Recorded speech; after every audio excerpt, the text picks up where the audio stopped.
Ya, sebelumnya kita simak terlebih dahulu pemirsa, ini profil dari masing-masing cawapres yang akan berdebat besok. Ini Muhaimin Iskandar punya karir yang mentereng pemirsa dalam bidang perpolitikan. Sekarang kita akan lihat lagi kelahiran Jombang tahun 66. Ini dia pendidikan atau CV dari beliau pemirsa, Magister Komunikasi UI. Wah, ini kalau sudah Magister Komunikasi, kemampuan komunikasinya harusnya mumpuni. Selain itu juga pemirsa ini punya jabatan yang cukup mentereng, ketua umum partai di sini, bahkan sekjen juga, menjadi menteri tahun 2009-2014, wakil ketua DPR dengan harta kekayaan seperti ini. Apakah ini indikator Anda untuk nanti memilih capres-cawapres dengan kekayaan yang seperti kami tampilkan? Itu terserah dengan Anda yang memutuskan. Sekarang kita lihat untuk capres berikutnya, ini Gibran Rakebuming Raka. Solo, kelahiran Solo tahun 87. Wah, ini saya lebih tua ini daripada Gibran ini ya. Dengan pendidikan seperti ini, wah, kuliah di luar negeri. Dan pastinya ini meraih gelar yang cukup baik ya, dengan karirnya juga punya perusahaan kuliner, markobar, bahkan juga menjadi kepala daerah wali kota Solo, pemirsa. Dengan harta kekayaan, ini dia, saya tampilkan kepada Anda. Ya, sekarang kita lihat cawapres berikutnya.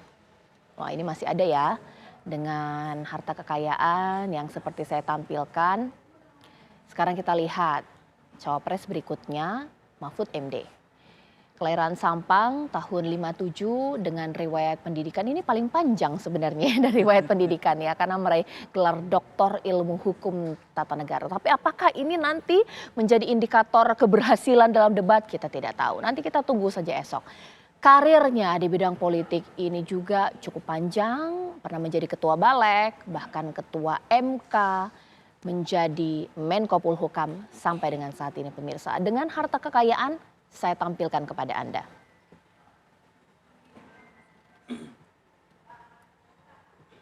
Ya pemirsa, sudah 3 ya cawapres yang sudah saya hadirkan profilnya, mulai dari riwayat pendidikan, karir, bahkan juga harta kekayaan. Saya ingin ke Bang Daniel terlebih dahulu. Bang Daniel, apa tanggapan Bang Daniel ketika di sini Mas Mustafa Nara mengatakan ini sebenarnya debat cawapres yang penting ini Gibran ini. Tapi ini bisa menjadi dua mata pisau juga ya, bahwa kalau salah Gibran, wah ini ditunggu-tunggu ini blundernya. Mungkin seperti itu, Bang Daniel. Ya, Mbak Caca, beberapa bulan ini kan kita dipertontonkan dengan ramainya sikap meremehkan, menghina, menyinyiri Mas Gibran ya di sosial media, di media elektronik, di media cetak. Itu rame yang mencibir, meremehkan, dan bagi anak muda itu bahkan bagi Mas Gibran itu kalau secara psikologi ada yang disebut underdog mentality. Artinya ketika diremehkan, ketika dinyinyiri, ada semangat untuk membuktikan kapasitas dan kompetensi. Dan anak-anak muda hari ini itu punya mental seperti itu banyak sekali. Milenial segala macam, ketika mereka direndahkan, diremehkan, yang tadi saya sebutkan dengan istilah underdog mentality, itu kemudian menjadikan energi bagi mereka untuk melakukan pembuktian. Dan Mas Gibran adalah salah satu anak muda yang punya karakteristik serupa. Saya mau katakan apalagi tema debat besok itu sangat engage dengan apa yang sudah dan sedang dilakukan oleh Mas Gibran sebagai wali kota di satu sisi, di sisi lain sebagai pengusaha. Dan usaha-usaha yang dirintis itu dekat dengan usaha UMKM dan dunia usaha kreatif, ekonomi kreatif. Dan tentu ini adalah model bisnis, model kegiatan ekonomi masa depan. Dan tentu yang akan ditawarkan oleh Mas Gibran adalah perspektif-perspektif ekonomi masa depan. Misalnya ekonomi hijau, misalnya ekonomi biru, misalnya ekonomi kreatif dan sebagainya. Dan termasuk bagaimana kemudian mendorong pengelolaan APBN yang lebih maju, yang lebih berkemajuan, kira-kira begitu Mbak Caca. Baik, Mas Nahra, jangan diremehkan dong. Wah ini biasanya kalau diremehkan mungkin jadi lebih memacu semangat. Sebenarnya bukan meremehkan. Oke. Ini kan sejarah panjang bahas Gibran kan, bukan meremehkan, tapi nggak usah kita ceritakan lagi ya. Sudah kita lupakan soal MK.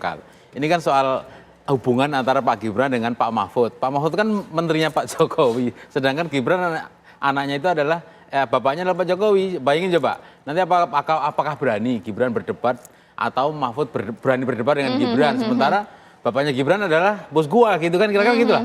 Jadi memang ini ditunggu masyarakat itu. Nanti kira-kira seperti apa ya? Ini kan yang ditunggu-tunggu sama netizen kan seperti itu. Oke. Lihat sifatnya Mahfud menghadapi anak bosnya seperti apa, atau lihat cara Gibran mendebat si Mahfud seperti apa, karena seperti ada kikuk bahasa Jawanya. Oke. Jadi bukan merendahkan, ini fenomena biasa. Oke. Bahwa salah satu keunikan debat itu bukan soal dia menguasai materi atau tidak, tapi bagaimana cara dia menampilkan diri secara psikis ya, secara apa ya, secara kognitif. Ya, oke. Ketika mereka berhadapan. Saya sudah menangkap.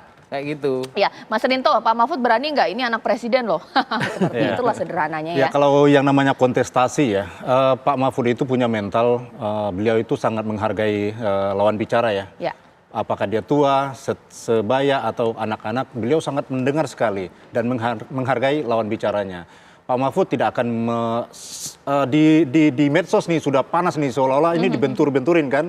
Pak Mahfud akan Gibran ini akan disayur sama Prof Mahfud, tetapi tidak demikian, tidak akan demikian, karena Prof Mahfud akan lebih menganggap setara lawan bicaranya. Yeah. Prof Mahfud akan lebih fokus kepada penyampaian terkait dengan pembukaan 17 juta lapangan pekerjaan, satu keluarga miskin satu sarjana, ya kan, lalu kemudian KTP Sakti dan internet gratis, itu beliau akan lebih fokus ke sana karena apa? Program-program unggulan nilai akan disampaikan oleh Pak Mahfud merespon terkait dengan isu debat yang akan dilakukan besok, seperti itu. Oke, itu nanti saya minta Mas Nyarwi menanggapi sesaat lagi. Sekiranya ini faktor X nanti mempengaruhi tidak groginya, emosinya, sungkannya. Sesaat lagi Mas Nyarwi di Apa Kabar Indonesia Malam.